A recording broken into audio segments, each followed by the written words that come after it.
Ça va. Bonjour, nous allons faire aujourd'hui un survol de l'épître aux Éphésiens.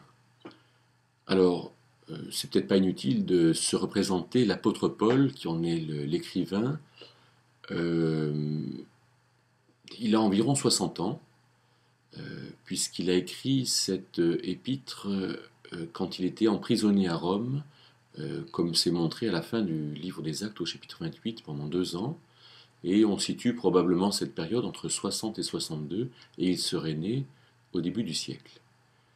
Alors, un homme de 60 ans, un homme qui a de l'expérience, un homme qui est retenu, mais il est retenu dans un appartement, il n'est pas apparemment en prison, nous dit Acte 28, et un homme qui vit néanmoins sous Néron, cet empereur qui a exercé entre 54 et 68, et un homme qui, dans ce temps de captivité, écrit 4 lettres, qui sont Éphésiens, Colossiens, Philippiens et Philémon. Et Colossiens nous parle euh, d'une marche où on discerne la volonté de Dieu et on peut la mettre en œuvre avec cette notion de perfection. Philippiens nous parle de la joie, en se réjouir, savoir se réjouir en estimant bien les circonstances. Et Philémon nous parle des problèmes de vie sociale, avec cette ancienne esclave, Onésime, qui s'est enfuie de chez Philémon et qui s'est convertie par le moyen de Paul. Alors Éphésiens parle des lieux célestes. Et c'est intéressant de voir comme ce Paul qui a euh, écrit sur des choses aussi profondes et essentielles avant d'écrire ses lettres de la captivité, euh, comme Galates, l'épître de la liberté, 1 et 2 Thessaloniciens, les épîtres de l'aboutissement, avec le royaume, l'enlèvement de l'Église, euh, Romains, l'épître de la justice qui donne la paix, et puis 1 et 2 Corinthiens, l'épître de la marche des relations dans l'Église et de l'Église.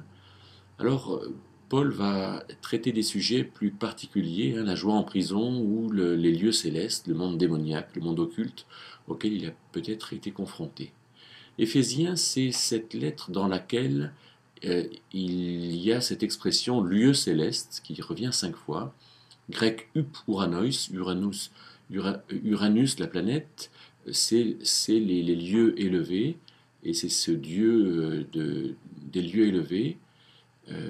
Et donc les lieux célestes, c'est ce qui est au-dessus des lieux élevés, pour dire qu'il y a un domaine invisible qui quelque part nous écrase parce qu'il est très important, mais d'autre part il est accessible, puisque par exemple Éphésiens 1,3 nous dit que nous avons été bénis de toute bénédiction spirituelle dans les lieux célestes, et Éphésiens 6, versets 12 à 14 nous dit que notre lutte est contre la puissance spirituelle de méchanceté qui est dans les lieux célestes.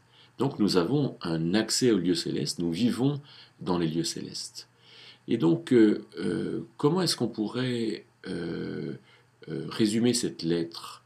Il y a un commentaire de Watchman Nee, un petit livre qui est écrit aux éditions Farel, que j'aime bien, et qui s'appelle Être assis, marcher et tenir ferme. Et je trouve que cette expression est très belle et résume vraiment ce que nous sommes. Nous sommes assis dans les lieux célestes. C'est ce que dit Éphésiens 1, 2, 3.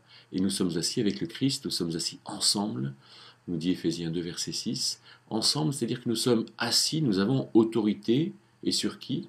Eh bien, sur les démons, les puissances spirituelles qui sont dans les lieux célestes. Donc, nous pouvons, nous, affirmer la vérité, dénoncer le mensonge, et avoir pleinement, nous les chrétiens, au nom de Jésus-Christ, autorité sur ces puissances qui sont dans les lieux célestes.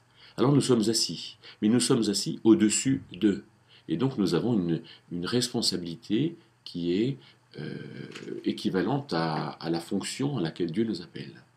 Alors marcher, c'est le thème à partir du chapitre 4, les chapitres 4 et 5.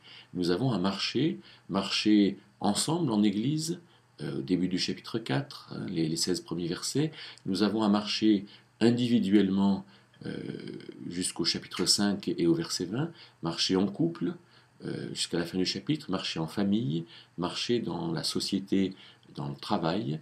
Et puis à partir du chapitre 6 et le verset 12, nous avons à tenir ferme face aux puissances spirituelles, parce que finalement tout se passe dans un rapport, une problématique de vérité et de mensonge. Chaque fois que je suis dans le mensonge, alors je ne tiens pas ferme contre ces puissances spirituelles, comme si Dieu voulait nous donner avec ces puissances spirituelles finalement la puissance de faire mal. C'est pas que Dieu veuille que nous fassions mal, mais c'est que Dieu nous appelle à choisir librement la vérité et à rejeter librement le mensonge. Et donc il y a un Dieu qui nous révèle la vérité par son esprit, et nous avons à être remplis de l'esprit, Ephésiens 5, verset 20, soyez remplis de l'esprit en chantant ensemble, en rendant grâce pour tout à Dieu et en étant soumis les uns les autres dans la crainte de Christ. Mais à l'inverse, nous avons à ne pas donner occasion au diable, Ephésiens 4, 27, et là c'est peut-être le verset clé et le mot de la fin de cette lettre aux Éphésiens, faisons attention, dans le mensonge auquel nous pouvons croire, à ne pas donner occasion au diable.